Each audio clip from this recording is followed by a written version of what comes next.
We've come up with the title, The Urbanization of Andhra Pradesh, which is the strategic in other words, a strategic blueprint for a balanced and inclusive growth across regions, sectors, and demographics on our mission to achieving 35 million people employed by 2022. I hope that the concept of urbanization will become very apparent as we go through the presentation, so I'm not going to spend a lot of time talking about that concept here. The table of contents includes the current workforce in Andhra Pradesh, the social, demographic, and economic growth of Andhra Pradesh till now. What are the choices we have in front of us to achieve the future vision of Andhra Pradesh and a possible strategic blueprint to achieve that? If we look at Andhra Pradesh today, amongst other states, it's one of the key engines for driving India's growth.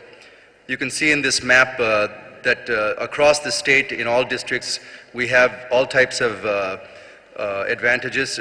We're the second largest storehouse of minerals in the country. We're the second largest producer of cement in the country. We're second in the production of value-added food products and beverages. We have the second longest coastline of 974 kilometers. We're the largest exporter of bulk drugs in the country. We're second in terms of the number of industrial estates.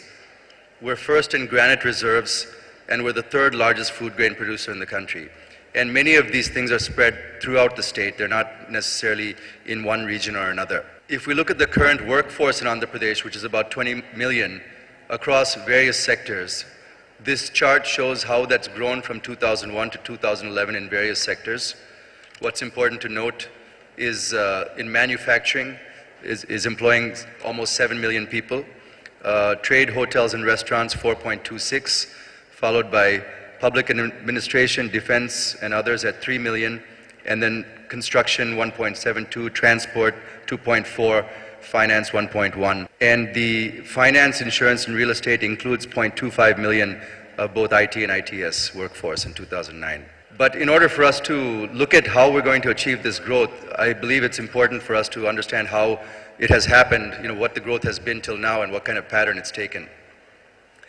If we look at the population of Andhra Pradesh in 1991, you can see that the largest population is in East Godavari at 4.54 million and Guntur at 4.1 million, with Hyderabad coming in at 3.15, and everything else is at various levels. But by 2011, you can see the growth that has taken place. Hyderabad has become 4 million, Rangareddy district 5.3 million, Guntur 4.89, Krishna 4.53, East Godavari 5.15, Visakhapatnam 4.29.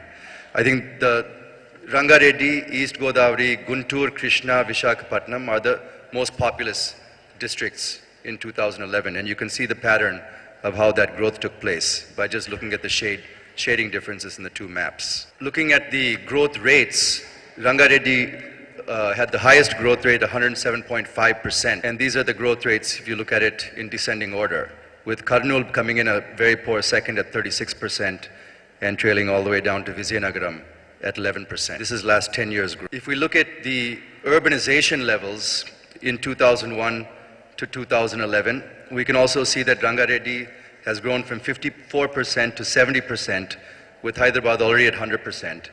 And much of the urbanization growth, if you look past Hyderabad and Rangareddy, even in 2011, not a single district is more than 50%, with Visakhapatnam at 47, Krishna at 41, Kadapa at 34 is the top 5 urban districts.